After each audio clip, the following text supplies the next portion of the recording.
Hi, hello, welcome to another math lesson. Today we're going to talk about proving theorems about triangles. Let's get started. During this lesson, you're going to learn how to use the sum of interior angles to prove theorems about triangles. We kind of did that a little bit last time too. Use the base angles of isosceles triangles and the fact that they are congruent to prove theorems about triangles. All right, here we go.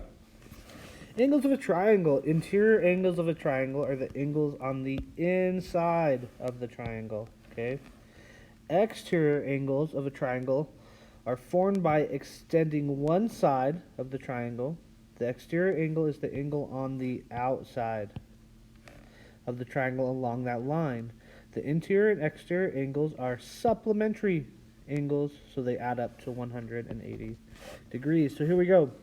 I have my interior here, my inside part. Then I can extend this line out, right, this angle. And the rest of that, from where my interior angle ends to that line, is my exterior. The sum of those has to be 180 degrees. Alright, so I have different types of angles. We know that supplementary angles are ones that add up to 180 degrees. The way that I remember this is this sup part. I like to think of like a surfer dude. It's like, sup, dude. And surfer dudes, they're always on the skateboards and their surfboards, and they're hitting those 180s. Okay, so sup, dude, is my 180. My next one is a complementary angle, which are two angles that add up to be 90 degrees. I think of this as a complement.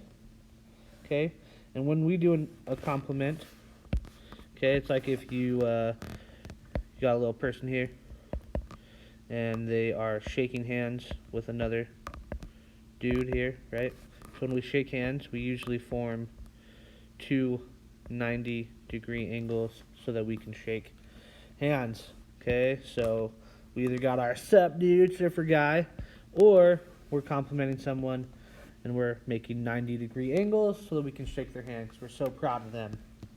I have linear pairs, which are two angles that are formed when two lines intersect. They add up to 180 degrees. So down here at the bottom, I have a supplementary angle here. And down here, I have a complementary adjacent angle. Okay. Isosceles triangles. So, isosceles triangle is a triangle that has two sides of equal length. That's what these little tick marks right here mean. It means they're the same. The base angles of an isosceles triangle are also congruent. That's these red parts. One cool thing about angles and any type of polygon really is that if I have congruent angles, that means that their sides directly across from them have to be the same. There is a direct correlation with the angle measurement, so how big these are, and the sides across from those angle measurements, okay? So that's going to work for any polygon. Okay, so we have our parts of our triangle. We have our base down here at the bottom, okay? It's the bottommost side of the triangle. I have my legs, which are the sides of the triangle, and in an isosceles triangle, the legs are what are congruent. They're the same. My base angles are these angles down here. They connect the base to the legs. Okay, and those are also the ones, my base angles are congruent. Then I have my vertex angle. Okay, and that's the angle that is my legs, that connect my legs together. Okay, they're across from the base. Okay, so what's in the middle? So the midpoint is the center point on each leg or base. Okay, so it's right here, my middle point. These are my midpoints. The median of a triangle is a line that connects from one vertex of the triangle to the midpoint of the opposite side. The image below shows all three medians of the midpoint. So here we go. That's my median of a triangle. I would say G is my median. When I connect all my midpoints up, I have 1, 2, 3 here. Where they intersect in the middle is my median of the triangle. So this is, right here is where the median would come. Okay, so this says prove the base angles of an isosceles triangle are congruent. This is the proof behind it. We're just going to talk about it. It says find the midpoint of the base and construct a line from the vertex angle to this point. So there's my midpoint. I go straight up. It connects, makes a 90-degree angle here. Okay, the new line segment, EG, so this line segment right here, splits the original triangle, DEF, into two triangles. Because both triangles share the new segment of EG, or share the new segment, comma, EG has a side length, segment EG as a side length, no comma, sorry about that. This is why I don't do English, ladies and gentlemen. You now have two triangles that have side, side, side congruence. Because we already know that those sides are congruent, my median makes these congruent, and then my third side they share has to be congruent as well. Okay? Because the triangles are congruent, their corresponding angles must be as well. So that means that I created this, so those 90-degree angles are the same. We split this guys up here up in half, so those have to be the same, which only leaves these third triangles. And we know the sum of interior angles are congruent, so we know those are the same. All right, this is what a lot of, at least the quiz questions are going to be about. It says, consider the isosceles triangle ABC, find the measure of angle A. So this is what we're looking for. It tells me that angle B is 60 degrees. Well, what do we know? We know that a triangle, well, first of all, it says that this is an isosceles triangle, and it tells me that these two sides are the same. So that means that,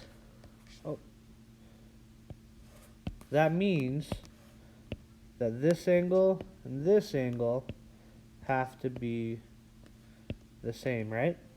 Well, we know that the sum of interior angles has to be 180 degrees. So I know that 180 minus 60, right, will give me what these two angles have to add up to be. So that's 120. And I know that they have to be the same. So that means that I have to split this 120 equally. So I'm going to divide it by 2.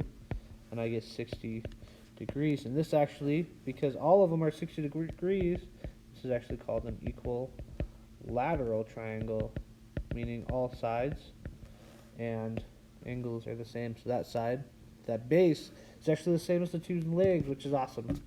Okay. Midpoints are parallel to one another. Okay. So given any triangle, find the midpoint on two sides of the triangle and connect them with a line segment. This line segment will be parallel to the third side of the triangle. So if I find, okay, so I'm taking a midpoint here. I split that side in half. I found the point in the middle. I do the same thing on this side. If I connect those midpoints together, this line that we just created connecting those midpoints will be parallel. Sorry, I used the wrong symbol there. Will be parallel to the third side. Okay, so find the length of BC. Well, they tell me that these are congruent to one another. So I would assume this is an isosceles triangle. If not, it's at least an equilateral. But it tells me that AB is 14 degrees. And we're trying to find this side right here. Well, I know they're the same. It's 14 units long. Perfect. Easy. They're the same. Now you try. Find the measure of angle B. It tells me that angle A is 55. Well, because I see that those sides are congruent, I can then state that this angle is also 55 degrees. And we know the sum of interior angles of triangles is 180 degrees. So I can go 55 plus 55. That is a weird 5. I apologize. 10, 10, 11, 110. Almost there. We got to subtract that, see what's left over. 70 degrees. Ding, ding, ding. We know that has to be 70 degrees. Hopefully that lesson made sense. If you have questions, please come talk to me. I'd be happy to help you. Have a great day, and I will see you guys next time. Thanks.